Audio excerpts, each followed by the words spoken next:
10월 10일 화요일 새벽기도회를 시작하겠습니다. 사도신경을 고백하시고 찬송가 272장을 부르신 후에 하나님의 말씀을 함께 나누겠습니다. 오늘 하나님께서 저희에게 주신 말씀은 잠언 6장 1절부터 19절까지의 말씀입니다. 내 아들아, 내가 만일 이웃을 위하여 담보하며 타인을 위하여 보증하였으면 내 입의 말로 내가 얽혔으며 내 입의 말로 인하여 잡히게 되었느니라. 내 아들아, 내가 내 이웃의 손에 빠졌은즉 이같이 하라. 너는 가서 겸손히 내 이웃에게 간구하여 스스로 구원하되 내 눈을 잠들게 하지 말며 눈꺼풀을 감기게 하지 말고 노루가 사냥꾼의 손에서 벗어나는 것 같이 새가 그물 치는 자의 손에서 벗어나는 것 같이 스스로 구원하라. 게으른 자여, 개미에게 가서 그가 하는 것을 보고 지혜를 얻으라. 개미는 두려움도 없고 감독자도 없고 통치자도 없으되 먹을 것을 여름 동안에 예비하여 추수 때에 양식을 모으느니라. 게으른 자여, 내가 어느 때까지 누워 있겠느냐? 내가 어느 때에 잠이 깨어 일어나겠느냐? 좀 더 자자, 좀 더 졸자, 손을 모으고 좀 더 누워 있자 하면 내 빈궁이 강도같이 오며 내 곰핍이 군사같이 이르리라. 불량하고 악한 자는 구부러진 말을 하고 다니며 눈짓을 하며 발로 뜻을 보이며 손가락질하며 그의 마음에 패역을 품으며 항상 악을 꾀하여 다툼을 일으키는 자라. 그러므로 그의 재앙이 갑자기 내려 당장에 멸망하여 살릴 길이 없으리라. 여호와께서 미워하시는 것 곧 그의 마음에 싫어하는 것이 67가지니 곧 교만한 눈과 거짓된 혀와 무죄한 자의 피를 흘리는 손과 악한 계교를 꾀하는 마음과 빨리 악으로 달려가는 발과 거짓을 말하는 망령된 증인과 및 형제 사이를 이간하는 자이니라. 아멘. 오늘 함께 나눌 말씀은 잠언 6장의 상반절에 있는 말씀입니다. 주어진 본문 말씀을 보시면 지혜에 대한 내용이면서 좀 더 직접적으로 삶에 어떻게 적용할 수 있는 내용이 나옵니다. 보다 구체적이고 자세한 지혜의 말씀을 담고 있는데 인생을 살아가면서 자신을 어떻게 관리할지에 대한 내용이 있습니다.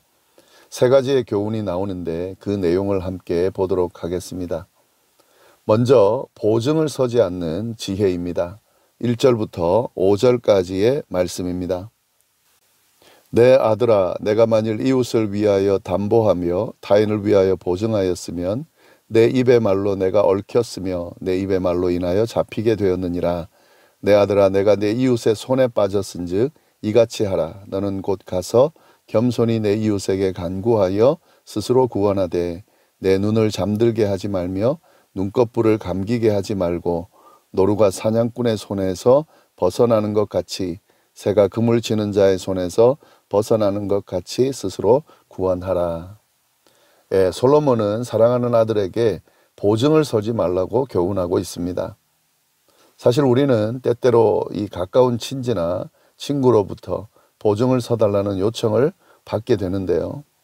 이러한 어려움을 겪는 사람들의 요청을 받으면 그 부탁을 들어줄 마음이 생기게 됩니다.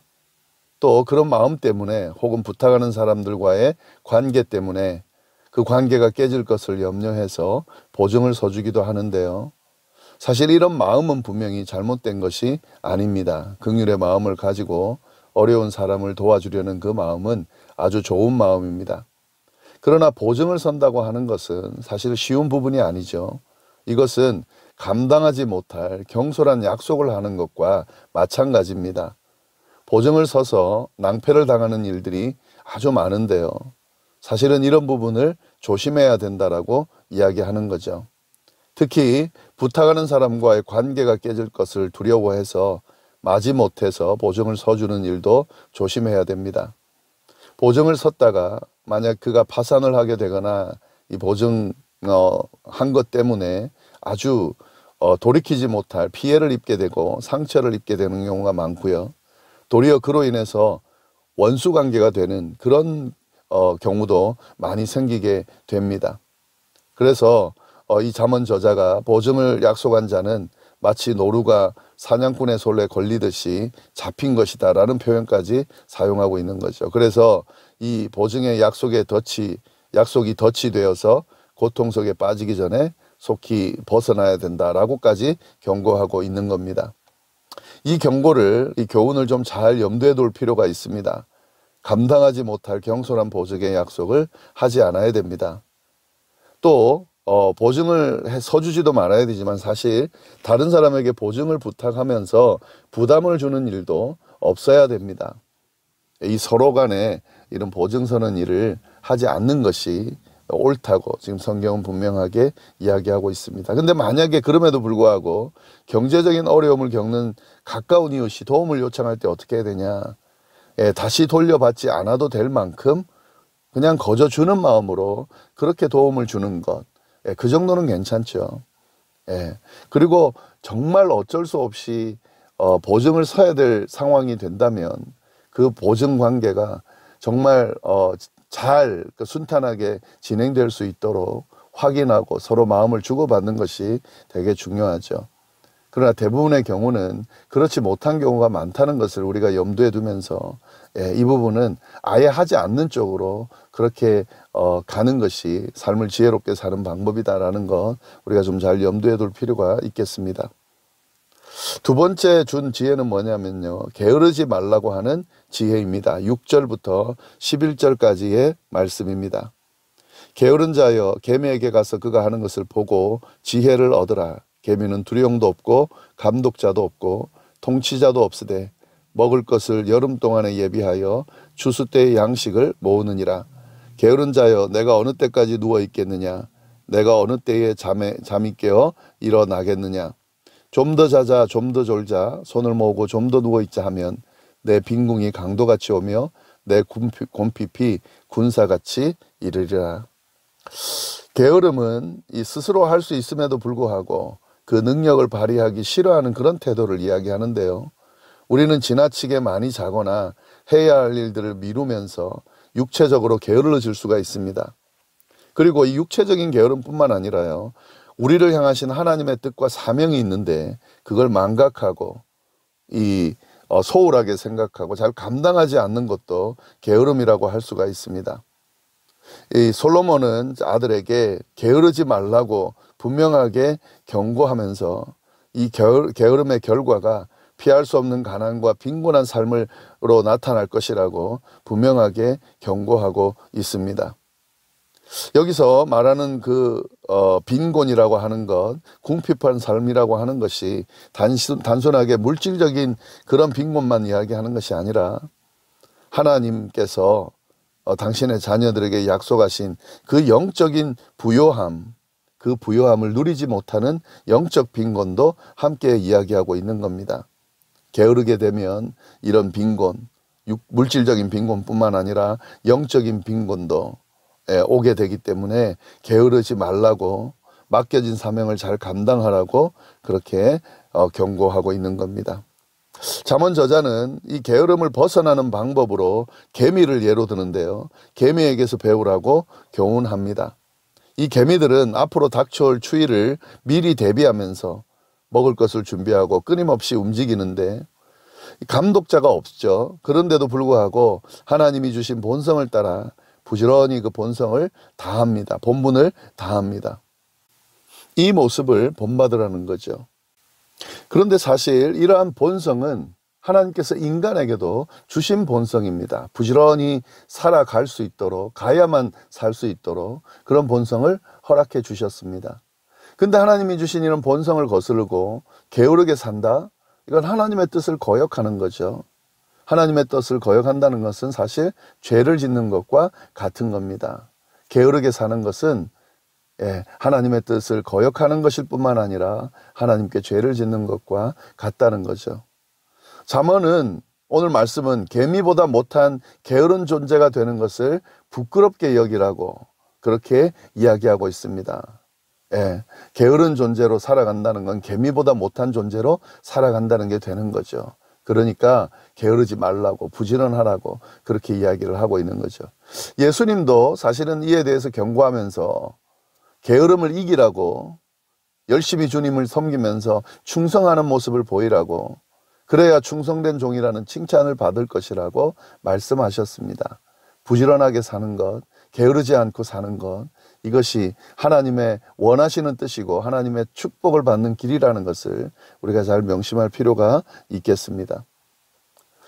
세 번째 또 어떤 지혜를 주시냐면요, 어떻게 행동할 것인지에 대한 구체적인 지혜를 허락해 주십니다. 12절부터 19절까지의 말씀인데요, 불량하고 악한 자는 구부러진 말을 하고 다니며 눈짓을 하며 발로 뜻을 보이며 손가락질하며 그의 마음에 패역을 품으며 항상 악을 꾀하여 다툼을 일으키는 자라.